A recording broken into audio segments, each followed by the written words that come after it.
¿Qué tal, alumnos? Buenas tardes. Vamos a ver el tema de los transistores BJT.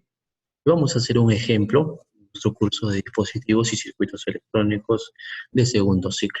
La clase anterior habíamos tratado el tema de los conceptos del transistor, de la polarización del transistor, los tipos de transistores. Hoy vamos a ver algunas aplicaciones, algunos ejemplos de cómo en la resolución de ejercicios de los transistores, ¿no? Como sabemos, dentro de estos ejercicios vamos a ver las características, los tipos y los parámetros de un transistor BJT. ¿Cuáles son los objetivos? El objetivo es determinar si el transistor BJT está en saturación y vamos a aplicar algunos conceptos sobre las leyes de Kirchhoff, la primera ley de corrientes de Kirchhoff y la segunda ley de tensiones de Kirchhoff, ¿no? Pero antes veamos cuál es la importancia de trabajar con un transistor en saturación.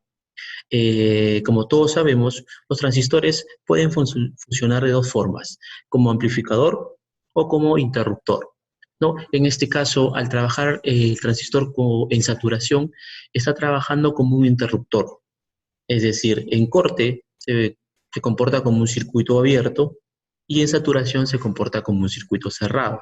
Es muy importante también que el transistor trabaje en saturación porque nos permite trabajar con cargas en las cuales consuma mucha corriente colocadas en el colector. Por ejemplo, la parte de las bobinas, tienen que ser encendidas con un alto grado de corriente, ¿no?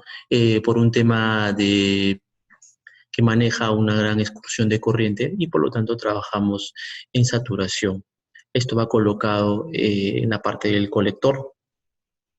Veamos, se tiene esta imagen y en la cual nos piden que determinemos eh, si el transistor se encuentra o no en saturación, sabiendo que la tensión de voltaje colector emisor en saturación es 0.2 voltios, ¿no? Como todos sabemos,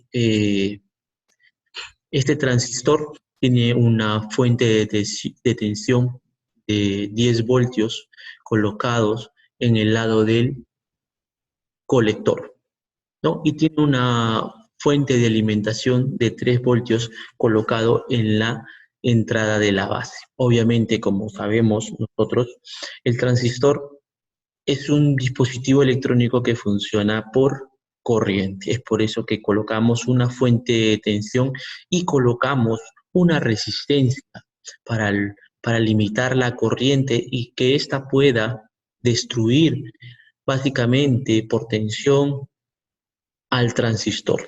Nuevamente, como vemos, este circuito tiene las conexiones a tierra. Esto se da porque todas las conexiones a tierra tienen que ser comunes, ¿no? Entonces yo me puedo dar cuenta que este es tierra, este lado de acá es tierra, y el otro lado de la base, el otro polo del cual está conectado la fuente de tensión también es a tierra. Estas tierras están colocadas, son comunes, son unidas por cables. En el laboratorio tenemos que unirlos por cables. ¿Para qué? Para que se pueda cumplir las leyes de Kirchhoff, ¿no? Si nosotros queremos aplicar Kirchhoff en esta parte de este ejercicio, tenemos que hacer que todas las tierras sean comunes para que haya flujo de electrones desde el mayor potencial y busque dónde el menor potencial. Entonces, veamos qué podemos aplicar en este primer circuito, ¿no? Si yo me doy cuenta, a mí me están pidiendo saber si es que el transistor se encuentra o no en saturación. Para eso, yo tengo que hacer algunos cálculos,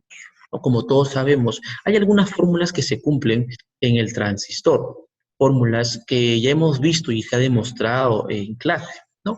Pero para ello, les hago recordar así de manera rápida. Nosotros sabemos que entre esta parte de acá, que es el colector, y esta parte de acá, que es el emisor, hay una fuente de tensión, se genera una caída de tensión que lo llamamos nosotros voltaje colector-emisor. En este lado de acá, entre la base y el emisor, hay una caída de tensión, que nosotros lo llamamos tensión base-emisor, que es aproximadamente 0,7, como ya hemos visto en clase.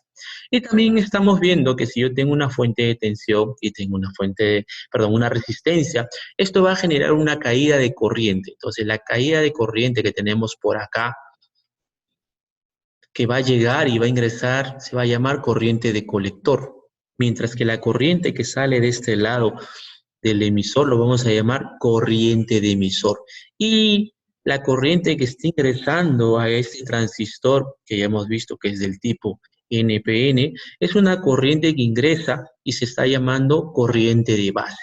Entonces, por la primera ley de corrientes de Kirchhoff, yo me doy cuenta que la suma de corrientes que ingresan prácticamente a un nodo, es decir, la corriente de la base y la corriente del colector, es igual a la corriente del emisor. Entonces ahí tenemos una pequeña ley, ¿no? La ley de corrientes de Kirchhoff.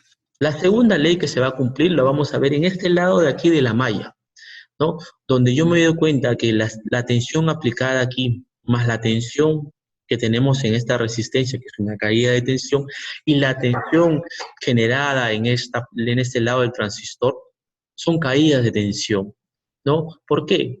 Porque como hay resistencia, nosotros sabemos que si hay una fuente de alimentación y hay una resistencia, hay una caída de tensión. Entonces tenemos menos 10 voltios por este lado, más la corriente de colector que multiplica la resistencia de colector, más la tensión colector emisor. Esto es igual a ¿cuánto? A cero, porque como sabemos, la segunda ley de voltajes de Kirchhoff nos dice que todas las tensiones, todos los voltajes sumados en una malla cerrada es igual a cero.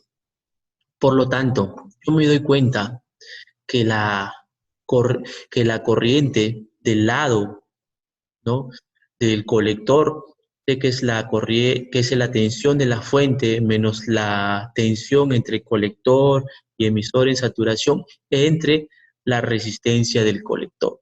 Esto nos da a nosotros una tensión, colocando las variables de 10 voltios menos 0,2 entre la resistencia, que era 1 K ohmio.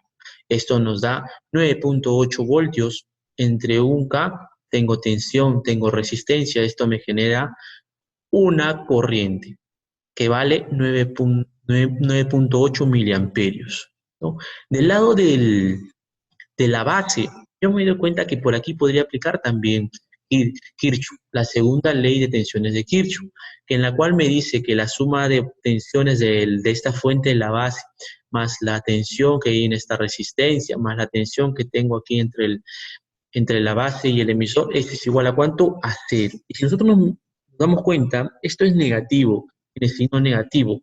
La corriente que está ingresando a esta resistencia tiene signo positivo y la tensión que tendría entre la base y el emisor también va a ser positiva. Entonces tengo negativo, positivo y positivo. Yo podría sacar rápidamente, si paso a un lado los negativos y a otro lado los positivos, podría sacar esta fórmula en la cual me dice que la fuente de tensión de la base, ¿no?, menos la caída de tensión que tengo entre la base y el emisor, entre la resistencia de la base, eso es igual, me da la corriente de base. Es 3 voltios, reemplazando los datos, 0,7 entre 10K. 2.3 voltios entre 10K, esto es igual a 0.23 miliamperios. Por lo tanto, como sabemos, una de las fórmulas que tiene el transistor, en la cual se cumple siempre y cuando no se llegue a la saturación, es igual a que la corriente de colector es igual al beta, que habíamos definido, beta que es la ganancia de corriente, ¿no?, que multiplica la corriente de la base. Entonces, si yo tengo beta, que es 50, va a multiplicar a 0.23 miliamperios. Esto me da 11.5 miliamperios. Y como me doy cuenta, hago una comparación entre esta corriente colector y esta corriente de saturación y me doy cuenta de que mi transistor puede trabajar en zona de saturación. ¿Por qué? Porque tengo el dato en saturación 9.8 y yo tengo una corriente de 11.5 miliamperios. Es mayor y por lo tanto la respuesta sería que sí puede trabajar el transistor en zona de saturación, ¿no? Como se dieron cuenta, estimados alumnos, es muy fácil, ¿no?, encontrar algunos parámetros, ¿no?, tensiones, corrientes, y poder descubrir si es que realmente el transistor puede trabajar en zona de saturación. ¿no? Les dejo la bibliografía en la cual ustedes pueden buscar más información y complementar algunos de los temas que ya hemos estado revisando. Ejemplos también resueltos los van a encontrar en alguno de estos libros. Y conmigo será hasta la próxima. Nos vemos, cuídense.